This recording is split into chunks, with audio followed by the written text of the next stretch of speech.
Union leader and environmentalist Jack Mundey has died in Sydney. He was 90. Labor MP and former President of the Legislative Council, Meredith Bergman, joins us now from Sydney. Meredith Bergman, welcome. It's a sad day for you. Jack Mundey was a big union figure and he also became a very prominent public figure. Tell us how that happened. Well, Jack came down from the Atherton tablelands to play football for Parramatta and, as he says, failed at that and so became a builder's labourer. And in the 1950s he joined the Communist Party and started to think about the environment and also about how the workers, the builders' labourers, could be socially responsible for their own labour. And he really is... He's the father of urban environmentalism. He did bring to the world, really, that whole ideology of being responsible for your own labour. And, of course, what he did do, he and the men and women of the builders' labourers saved Sydney. If you look at the green bands, which, of course, he's most famous for, They saved the rocks. The rocks was all those beautiful old buildings were going to be razed to the ground and executive apartments were going to be built. Same for Woolloomooloo. Victoria Street in the Cross, all those lovely old mansions were going to go down and skyrise was going to happen. Centennial Park was going to be a giant sporting complex. And, of course, Glebe, where I am now, was going to have two big expressways going through it. And, of course, lovely old buildings in the city were saved. And it was all because Jack believed that workers should have a nice surroundings to live in as well as work in. Yeah. And so tell us about how he orchestrated that. He became secretary of the Builders' Labourers in 1968 after fighting a terrible, old, reasonably corrupt right-wing leadership. And he was quite young and was militant. He fought very hard for the wages and conditions of the labourers first and managed to bring them more into parity with the tradesmen.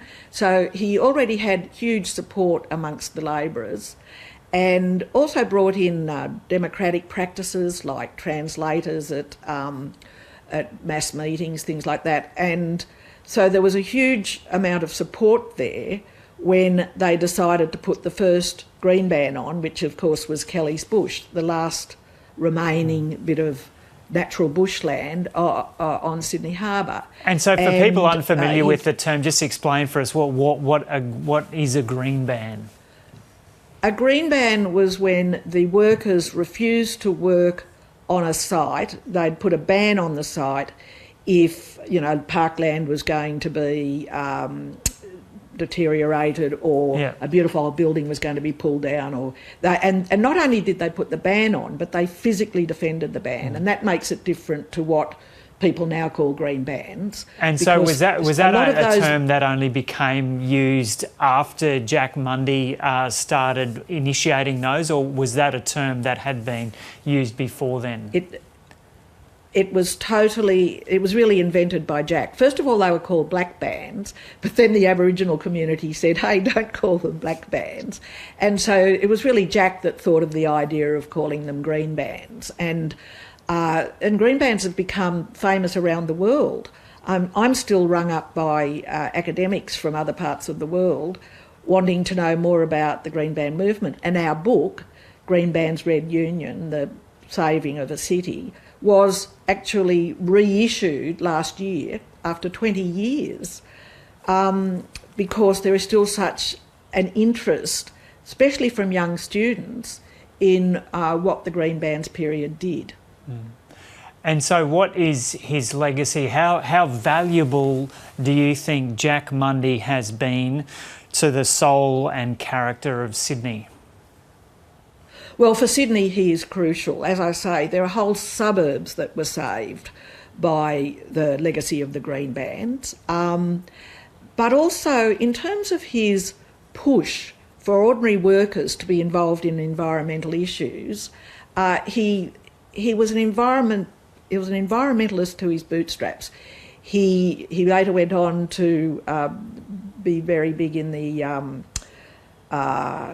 National Trust, the Historic Houses Trust, the Australian Conservation Foundation. These are all organisations that he was very heavily involved in. And I really think environmentalism today would not be the same without Jack Mundey's legacy. And so he was a boy from the Atherton Tablelands up in far north Queensland, where there's some beautiful rainforest up that way. Was his heart always up there, or did he well and truly become a Sydney-sider?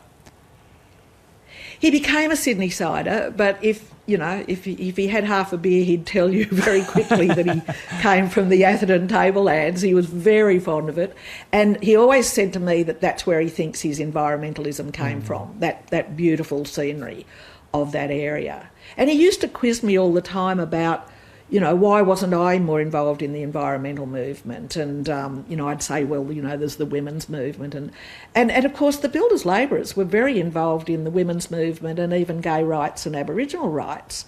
Don't forget, they put on a pink ban at Macquarie University. It was always called a pink ban.